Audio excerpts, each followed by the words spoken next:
Hello, Goddess Love here with the first of 9 videos about Navaratri, and specifically the 9 nights of the goddess and the 9 Navdurga goddesses which are associated with those 9 nights. So the first goddess, and a very potent and important goddess, is Shaliputri. Shaliputri or Shaliputri. Why is she so important? Well, she is a goddess whose name literally means daughter of the mountain. She is known as Parvati. She is sometimes known as Sati, although those two characters are different. As you would already well know, Parvati is the second incarnation of Sati. Sati is the original wife of Shiva. What do we know about Sati? We know that she faced a great moral dilemma. She went uninvited to the yagna of her father, Prajapati Daksha. And when she went there, she became enraged and through the powers of yoga immolated herself. She did so because of this moral dilemma, which went and transported itself through sanskar into her next life when she became Parvati. But when she was Parvati, when she became Parvati, she was born as a mountain. She had a strong foundation, and with that strong foundation, she was immovable. No matter what tests were carried out, even God himself, even Shivji tested her. And she broke through the bounds of every barrier. She broke through every ceiling. And she was able to convince even God that I am a worthy wife of you. This Shaliputri is the daughter of the mountain. It is an important symbolism there. Why is that important? Why is it important to have a foundation? So in the chakra system, as you know, there are 7 internal chakras and 2 extraneous chakras, as Navdurga has 9. So, and we'll get to that eventually. But as you know, the root chakra or the Muladhara chakra is represented by Shaliputri. So she is the basis. She is connected to the earth, because through the root chakra we are connected to the earth. So she is connected to the earth, and we are connected to the earth through her, through the root chakra. The sexual organs are there. And if you want to connect to any of the other chakras, the Muladhara chakra needs to be open. It needs to be under control. Now, sex is a big problem in our society. I think everybody would agree that sex is everywhere. Sex is in our advertising. Sex is in our marketing. Sex is on TV. Sex is in the mind of every man. And it's something that is, if you're on the internet, I mean, we're on the internet right now, within a few clicks, the instant gratification of any type of sexual desire can be met.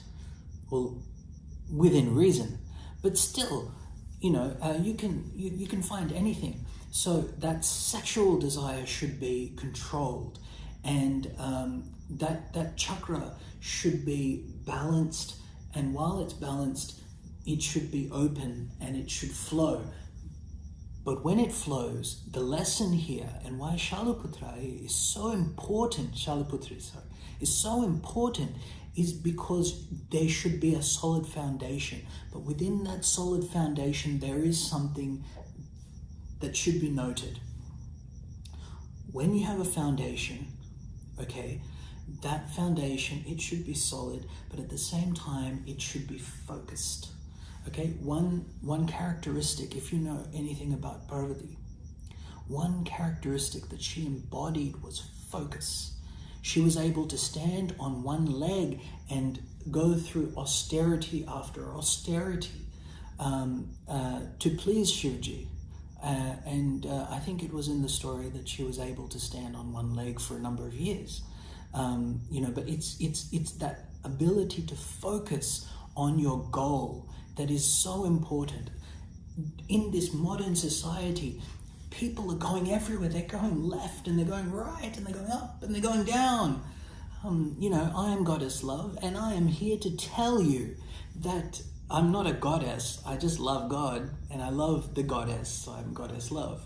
But anyway, I'm here to tell you that our mind is going left and right, and it's going all over the place. We need to be focused. So Shaliputri is that energy that is the foundation, and it requires focus. So if we can focus ourselves and we can have that solid foundation like a rock, but like a mountain, she is the embodiment of a mountain. So you look at the characteristics of a mountain. What happens in a mountain? There's so much life going on in the mountain, but then you look at the mountain itself, it's just still. Now, in our legends, we have seen, in Hindu legends at least, the mountains used to fly. It's a metaphor, but the mountain used to fly. But then Lord Indra said, one of the mightiest gods, he said, no, I'm going to cut their wings and put them down. So what is it to say that now the mountains are still? Okay, so now in previous ages, we could be lofty. We could go here and we could go there, we could here, we'd still rise. Now, in this age, in this present age, the ages past, and now this age here where we are in this particular yuga, in Kali Yuga, and everyone talks about Kali Yuga, and I get tired of people talking about Kali Yuga. Just give a rest about Kali Yuga. But now, and here I am talking about Kali Yuga, now we have to be focused and we have to be grounded. Grounding is something people talk about a lot. Mental illness is ripe in our society.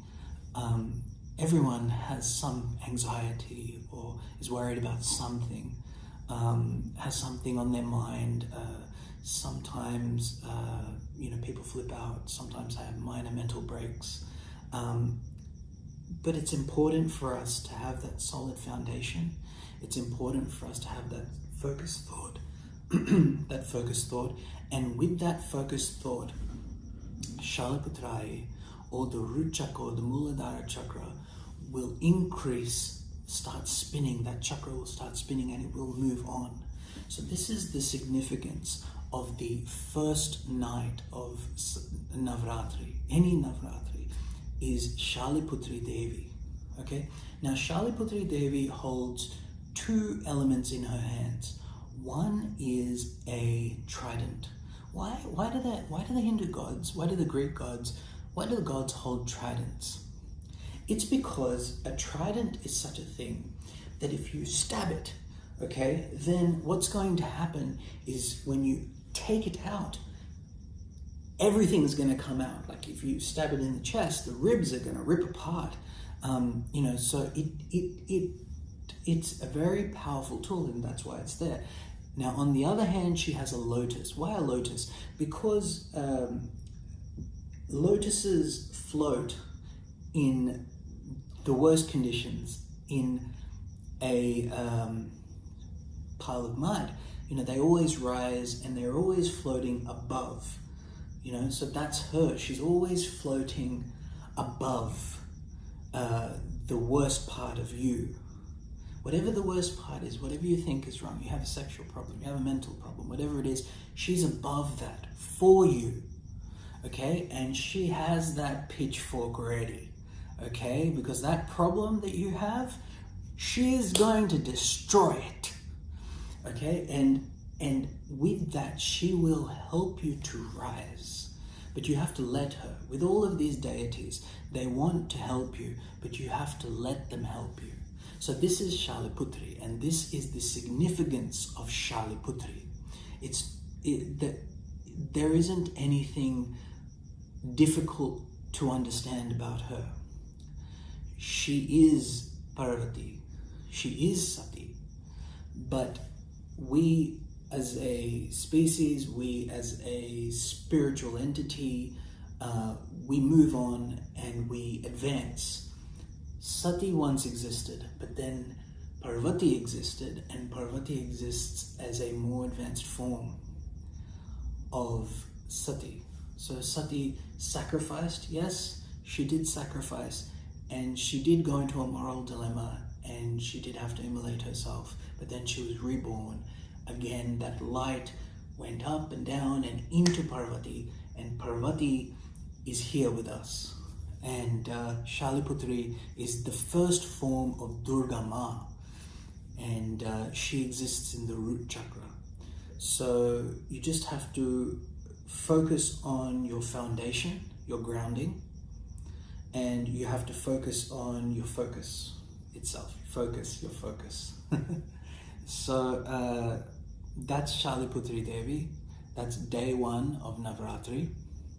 Tomorrow we will go on to day 2, Brahmacharini. Thank you.